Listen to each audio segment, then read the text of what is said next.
Few moments later.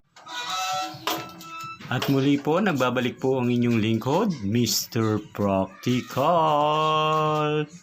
Katatapos lang po natin ngayon maglinis ng ating motor na si Raider 7, Raider Cub mga ka-practical. So ngayon po, andito po ang aking isa pang motor na si Bagwis mga ka-practical. Siya po ay Honda Wave 100 mga ka-practical. So ano pong gagawin natin kay Honda Wave 100 Bagwis? Siya po ay ating i-change oil mga ka-practical. Yun nga po, after po natin mag-change oil na nakaraang mga week, a long week ago na change oil din po natin ang aking motor na Raider 150 na si Raider 7. Ngayon po ay atin namang i-change oil si Bagwis na Honda Wave 100. Napakadali lamang po mag-change oil ng Honda Wave 100.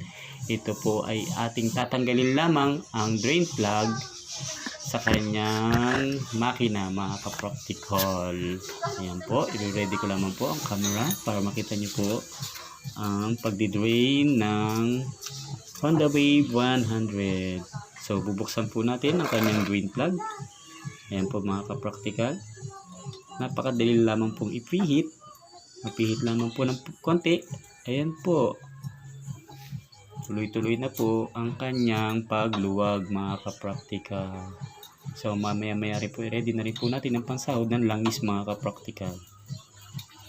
After nitong matanggal itong drain plug niya mga ka-practical. Yan po. Luwagan pa po natin mga ka-practical. Konting luwag pa. Pihit dito. Pihit dito. Pihit ulit mga ka-practical, and that's it. Kaya na po ng ating mga kamay mga ka-practical. Yan po, sahurin lamang po natin ng pangsahod. Ayan po, lalagyan ng langis. Yan, lumabas na ang kanyang langis mga ka-practical.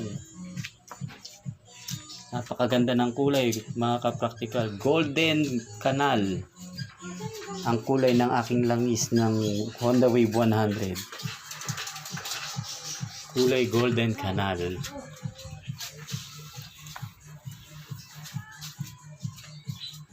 Unti-unti po natin siyang i-drain hanggang sa maiga po siya. Maubos po siya mga ka-practical.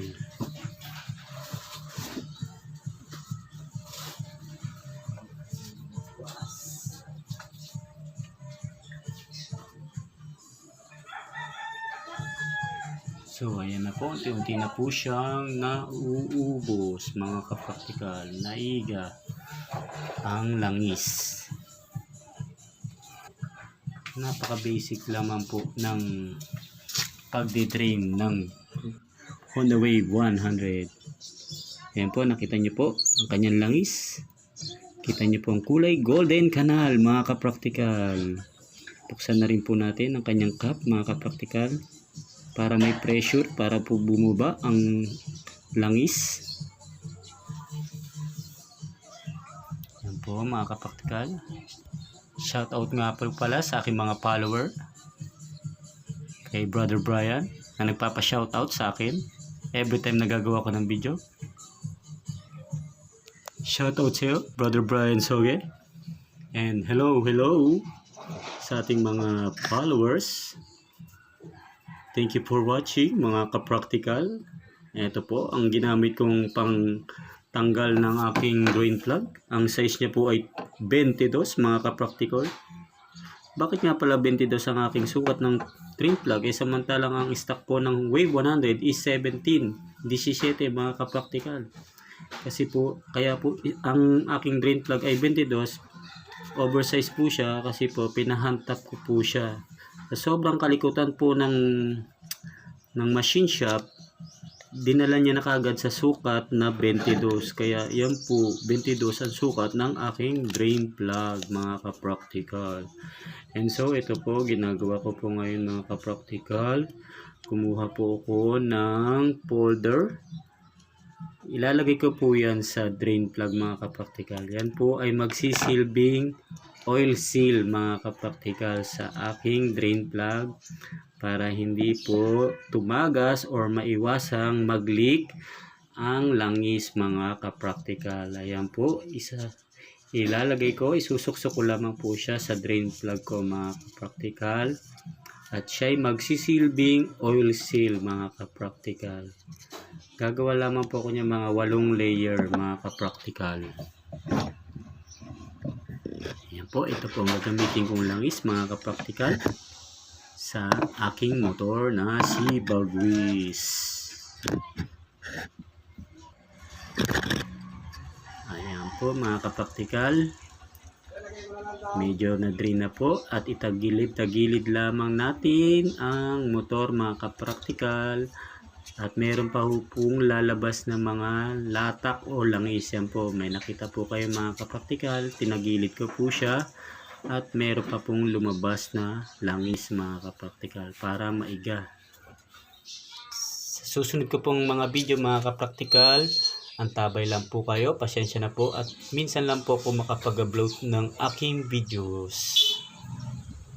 Ayan po, ilalagay na po natin ang drain plug sa kanyang makina mga ka-practical dito po sa ilalim ng makina.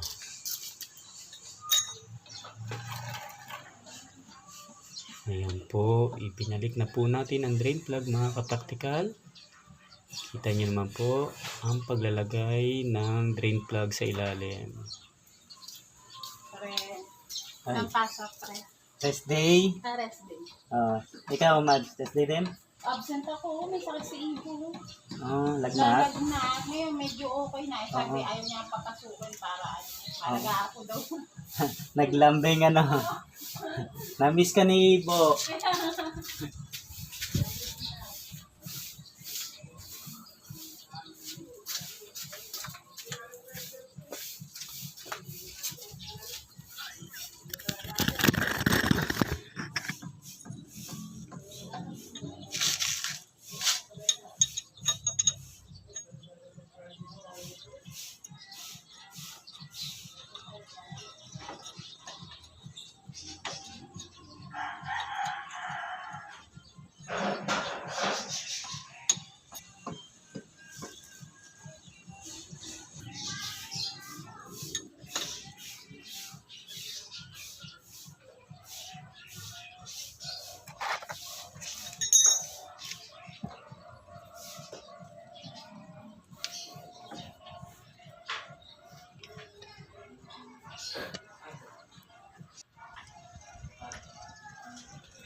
Ayan po mga ka-practical, ating pong isalin ang langis. Tanggalin lamang po natin ang takip ng makina mga ka-practical. Wala nang intro-intro, wala nang imbudo-ibudo mga ka-practical. Dire-diretso lang ang pagsalin. Ayan po mga ka-practical. At maraming salamat po sa inyong pag-antabay sa aking video. Ayan po mga ka-practical. Balik na lang po natin ang takip. At ating pong higpitan para hindi po mapasok ng tubig mga ka-practical. Ayan po. Maraming salamat po.